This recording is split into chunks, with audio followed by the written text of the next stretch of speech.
প্রতি বছর SSC HSC result প্রকাশের পর দুই ধরনের চিত্র দেখা যায়। কেউ অতি উচ্ছ্বসিত হয়, কেউ অতি বেদনার্ত।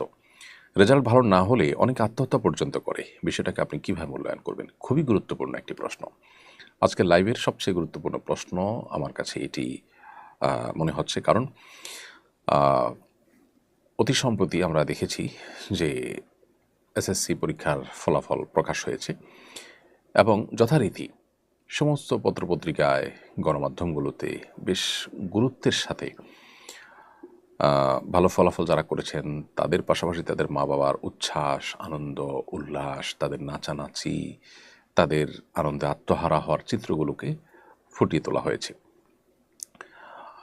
কোন একজন গবেষক এবং এ বিষয়ে কোন একজন এক্সপার্টের বক্তব্য শুনছিলাম বেশ আগে। তিনি বলেছিলেন যে আমাদের দেশে যেভাবে পাবলিক পরীক্ষাগুলোর পর, বিশেষ করে এসএসসি, এইচএসসি এ জাতীয় পরীক্ষাগুলোর ফলাফল প্রকাশের পর সারা দেশে বাবা মা এবং শিক্ষার্থীরা যে আনন্দ উল্লাস করেন, শিক্ষা প্রতিষ্ঠানের মাঠে বের হয়ে আসেন, অনেকে রাস্তাঘাটে নিজেদের আনন্দ প্রকাশ করেন এবং বিশেষ করে মিডিয়াগুলোতে যেভাবে ফলাও করে এটাকে প্রকাশ করা হয়, প্রচার করা হয়, একেবারে প্রথম পাতায় আনন্দ উল্লাসের ছবিকে যেভাবে প্রকাশ করা হয়, এটা পৃথিবীর অন্য কোনো দেশে হয় না।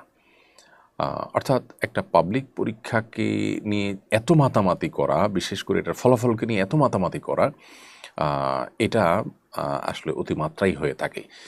এখানে দুই দিক থেকে সমস্যা আছে। এক হলো, এটাকে যখন আমরা একেবারে সকল সফলতার চাবিকাঠি টাইপের বিষয় মনে করি, তখন যারা পরীক্ষায় কোনো কারণে ফলাফল কাঙ্ক্ষিত করতে পারেন না, খারাপ করেন, তারা বিমর্ষ হয়ে পড়েন, ভেঙে পড়েন এবং অনেকে আত্মহত্যার পথে পা বাড়ান। এই যে খারাপ হলে আত্মহত্যার পথে পা বাড়ানো এবং ভালো হলে আনন্দে আত্মহারা হয়ে যাওয়া, এই দুটোই আসলে আমাদের আচরণগত সমস্যা এবং দৃষ্টিভঙ্গিগত ত্রুটি থেকেই এই পর্যায়ে চলে আসা।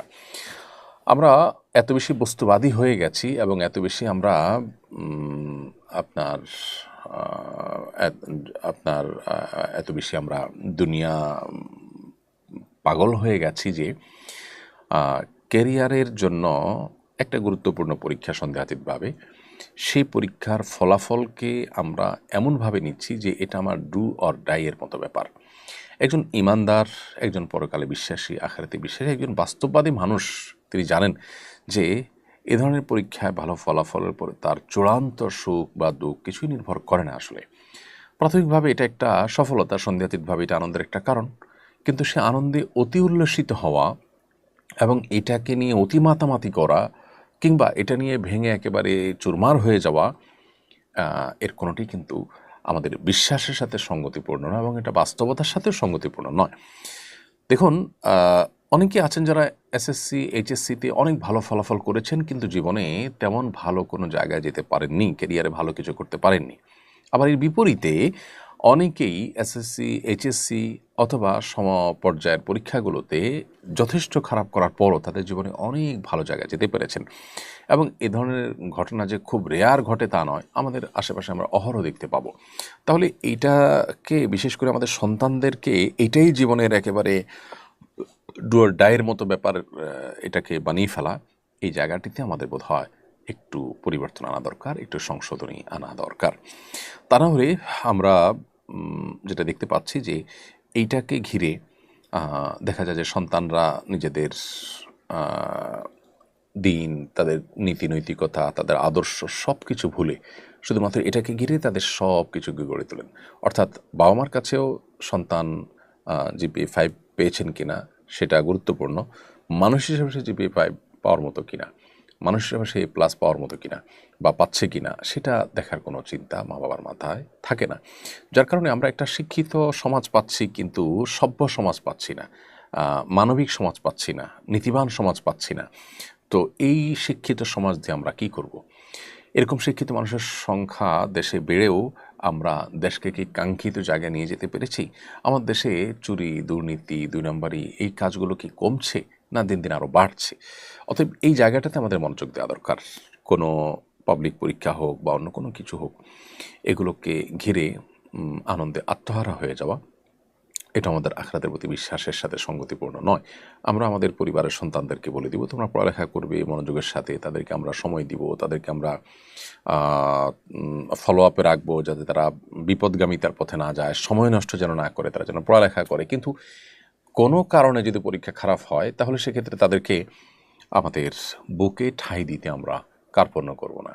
তাদেরকে ভৎসনা করে, তাদেরকে কোণঠাসা করে ফেলা এবং অন্য সন্তানদের সাথে, অন্য ছেলে মেয়েদের সাথে, অন্য শিক্ষার্থীদের সাথে, অন্য ঘরের ছেলে মেয়েদের সাথে তাদেরকে কম্পেয়ার করে তাদেরকে এক ধরনের যুদ্ধের মধ্যে নামিয়ে দেওয়া, এটা একেবারে অনুচিত। আমরা নিজেরা টাকা পয়সার মেশিন হিসেবে নিজেদেরকে বিবেচনা করি এবং সন্তানদেরকেও টাকা পয়সার মেশিন বানানোর জন্যই মূলত কাজগুলো করি। এই অতি ক্যারিয়ার ভাবনা আমাদের সে ভেতরকার বস্তুবাদের একটা চরম যে দুরবস্থা আমাদের ভেতরে বিরাজ করছে সেটাকে শুধুমাত্র প্রকাশ করে। বিধায় আমার মনে হয় এই জায়গাগুলোতে আমাদের নতুন করে ভাববার যথেষ্ট সুযোগ আছে যে এটা আমার সন্তানের জীবন মরণের মতো কোনো বিষয় নয়। সন্তান মানুষের মতো মানুষ হচ্ছে কিনা, সে নীতিবান হচ্ছে কিনা, সে সঠিক পথে আছে কিনা, সে আল্লাভীরু হচ্ছে কিনা, সে মানবিক হচ্ছে কিনা, তার ভিতরে মানবিক গুণাগুলি আছে কিনা, সেগুলোর পাশাপাশি সে এই একাডেমিক পড়াশোনা যেন ভালো করতে পারে সে চেষ্টা তার মধ্যে আছে কিনা, এগুলো আমরা দেখবো ইনশাআল্লাহ। এর বাইরে যদি সে উল্টাপাল্টা কোনো পথে চলে যায় তাহলে সেটা হবে আমার মাথা ব্যথার সবচেয়ে বড় কারণ। তো আশা করি যে আমাদের দৃষ্টিভঙ্গিটাকে আমরা পরিবর্তন করার চেষ্টা করব। তা না হলে আমাদের শিক্ষার্থীদেরকে, আমাদের তরুণদেরকে আমরা জাস্ট একটা প্লাস্টিকের জীবন উপহার দিলাম। তাদেরকে আমরা তথাকথিত ক্যারিয়ার নামে তাদেরকে একটা পাইপলাইনে দিয়ে আমরা প্রবেশ করে দিলাম, যেটা উন্নত পৃথিবীতে আমরা দেখতে পাচ্ছি যে ছেলেমেয়েরা প্রত্যেকেই যেন ওই বাবার মতোই খাওয়া পড়া এবং দুনিয়াতে বেঁচে থাকার জন্যই আসছেন, ক্যারিয়ারের জন্যই আসছেন। তাদের মধ্যে নীতি নৈতিকতা, আদর্শ, আল্লাভীরুতা, আল্লাহর কাছে জবাবদিহিতা, ঈমান, ইসলাম, আকিদা, বিশ্বাস, আখলাক, এই বিষয়গুলো তাদের কাছে একেবারেই গুরুত্বহীন বিষয়।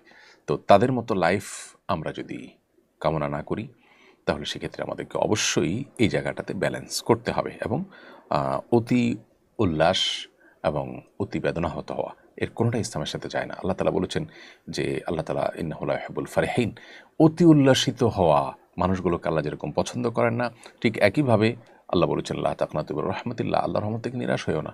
আল্লাহ বলেছেন ওয়ালা ইয়াইআস মির রাউহিল্লাহি ইল্লাল কওমুল কাফিরুন, আল্লাহর রহমত থেকে নিরাশ হয়ে একেবারে হতাশ হয়ে ভেঙে পড়া এটা কাফিরদের চরিত্র। ইমানদার দেয়ালে পিঠ ঠেকে যাওয়ার পরও তিনি আল্লাহর প্রতি আশা হারাবেন না। আমার ফলাফল খারাপ হয়েছে, ইনশাআল্লাহ পরবর্তী ফলাফল ভালো হবে, অথবা এর পরেরটাও যদি ভালো না হয় এর ভিতরে আমার কোনো কল্যাণ নিহিত আছে, আমার জীবনের সাফল্য হয়তো অন্য কোনো পথে আসবে, কখনো আশাহত হওয়া যাবে না। সদ্য প্রকাশিত এসএসসি রেজাল্ট অনুযায়ী আমি জিপিএ 5 পেয়েছি। আমি ইসলামিক জ্ঞান অর্জন করতে চাই, কলেজে পড়াশোনার পাশাপাশি কিভাবে ইসলামিক জ্ঞান অর্জন করতে পারি এবং নিজের আমল আখলাক ধরে রাখতে পারি, এই ব্যাপারে পরামর্শ উপদেশ দিবেন। আলহামদুলিল্লাহ, এসএসসি এবং দাখিলের রেজাল্ট প্রকাশ পেয়েছে এবং আমরা অনেক শিক্ষার্থীকে দেখতে পাচ্ছি তারা আলহামদুলিল্লাহ ভালো ফলাফল করেছেন, উল্লাস আনন্দ করছেন। এর পাশাপাশি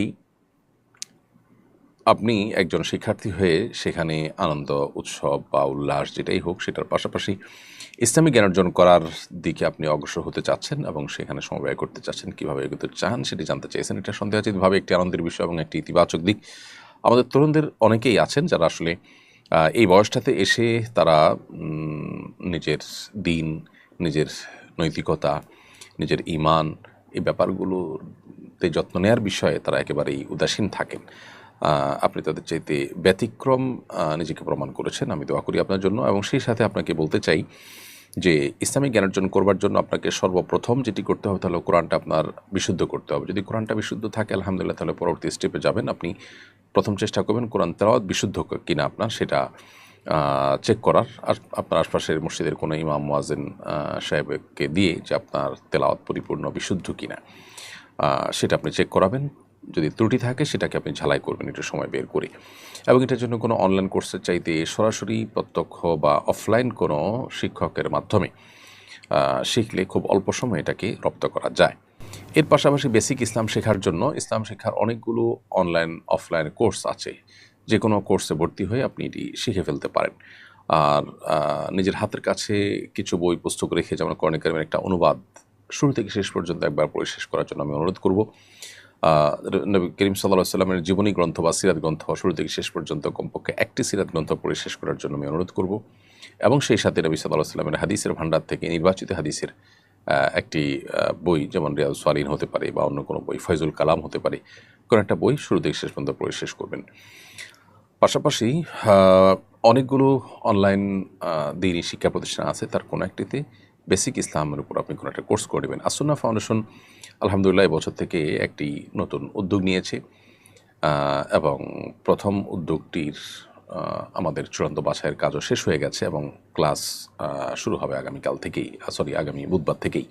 সো এইটাতে পরবর্তী ব্যাচে আপনি চাইলে ভর্তি হওয়ার চেষ্টা করতে পারেন। এখানে আমরা ১ বছর ধরে শিক্ষার্থীদেরকে বেসিক ইসলামগুলো শেখাবো, বেসিক ইসলামের বিষয়গুলো শেখাবো ইনশাআল্লাহ, এবং এরপরে তাদেরকে আস্তে আস্তে আমরা ধাপে ধাপে দায়ী করে দাওয়াতের কাজের জন্য উপযোগী করে তাদেরকে আমরা গড়ে তোলার পরিকল্পনা রেখেছি। তাদের জেনারেল পড়াশোনার পাশাপাশি এই জিনিসটাকে আমরা প্যারালালি চালিয়ে যেতে চাই। আপনি চাইলে এরকম আরও অনেক উদ্যোগ দেশে নিশ্চয়ই অনেকে নিয়েছেন, সেগুলোর কোনো একটার সাথে ইনভলভ হয়ে যেতে পারেন।